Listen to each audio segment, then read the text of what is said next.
Баршаңызға сәлем. Мың бір кеңес каналында апельсин жемісінің пайдасы туралы айтатын боламыз. Апельсин руталар тұқымдасының цитрус туысына жататын жеміс ағашы. Шыққан жері оңтүстік Қытай және Үндістан. Апельсиннің тәтті және ащы түрі бар. Ең көп таралған түрі тәтті апельсиндер. Олар тағам дайындауда, медицинада және косметологияда қолданылады.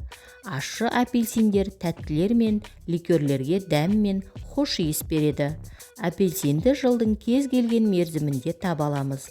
Олар тасымалдауға шыдамды және ұзақ уақыт күтпеген жағдайда сақтала береді. Апельсиннің ең ірі жеткізушілері Үндістан, Испания, Мексика, Бразилия, Қытай, Израиль және ақш. Апельсинді бөлек және салаттардың құрамына қосып қолдануға болады. Оларды ет тағамдарына ерекше дәм беру үшін қосады. Сондай-ақ апельсиннен шырындар мен мармелад және косметикалық маскалар жасайды. Апельсиннің құрамындағы кальций сүйек тінінің негізі болып табылады. Ал апельсинді үнемі тұтыну арқылы сүйектерді қатайтуға болады. Сонымен бірге апельсин ревматоидты артриттің дамуына жол бермейді. Апельсин іштегі ыңғайсыздықты басады. Бұл оның ерімейтін талшық құрамының арқасында пайда болады. Кездейсоқ іш қатуды жояды. Дене жасушаларын жақсартады. Құрамындағы витаминдердің жоғары дозалары бар апельсин жасушаның тіршілігін арттырады. Апельсин холестеринді төмендетеді және қандағы глюкозаның мөлшерін реттейді.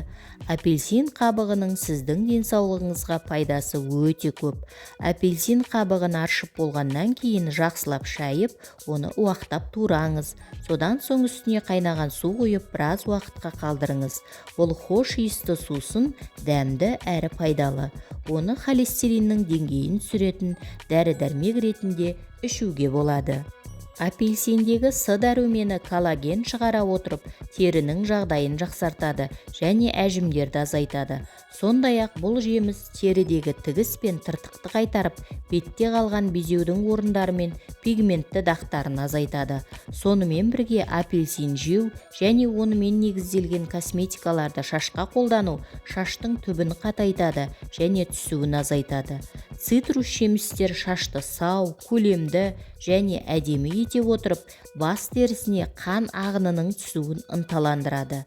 Жалпы шашқа апельсиннің эфир майын жаққан пайдалы. Бұл маска шаштың түбін ылғалдандырады және нәр береді. Апельсин құрамындағы С дәрумені вируспен күресуге көмектеседі және суық тию мен ауамен жұғатын аурулардың қайталануын болдырмайды.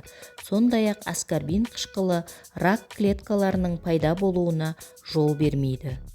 Апельсиндегі фолий қышқылы ересектер мен балаларда неврологиялық бұзылулардың пайда болуына жол бермейді. Сондай-ақ апельсиннің көмегімен көңіл күйді жақсартуға болады. Флавоноидтер серотониннің, яғни бақыт гормонының өндірілуіне көмектеседі. Бұл өзіңізді көбірек сенімді сезінуге және стрессті жақсы өткеруге мүмкіндік береді. Апельсин құрамындағы А витамині көз қабығының саулылығын қолдап, көзге жарықтарды сіңіруге көмектеседі және көз мембранасын қорғайды. Апельсин С дәруменінің арқасында шырышты қабықтың зақымдалуымен бірге жүретін респираторлық аурулармен күреседі. Оның көмегімен қақырық шығару арқылы өкпені тазартуға болады.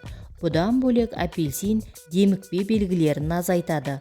Олар демікпе ұстамасын қоздыратын жасушалардың сезімталдығын төмендетеді. Апельсин қабығын шайнап тұрсаңыз, вирустық инфекциядан аман қаласыз. Сондықтан оны лақтырып тастамаңыз. Оның денсаулыққа көмегі зор. Апельсин қабығының тағы бір пайдасы оның құрамында нитраттар мен нитриттер көптеп кездеседі екен. Сол себепті бұл жемісті қабығымен бірге жей берсеңіз де болады. Тіпті ішіндегі сүйектерінің де пайдасы бар. Сонымен қатар үйіңізді, жатын бөлмеңізді хош иістендіріп қоюға да болады. Қымбатты оқырман, бүгінгі пайдалы кеңесім кәдеңізге жарасын. Каналыма тіркеліп қоюды ұмытпаңыз.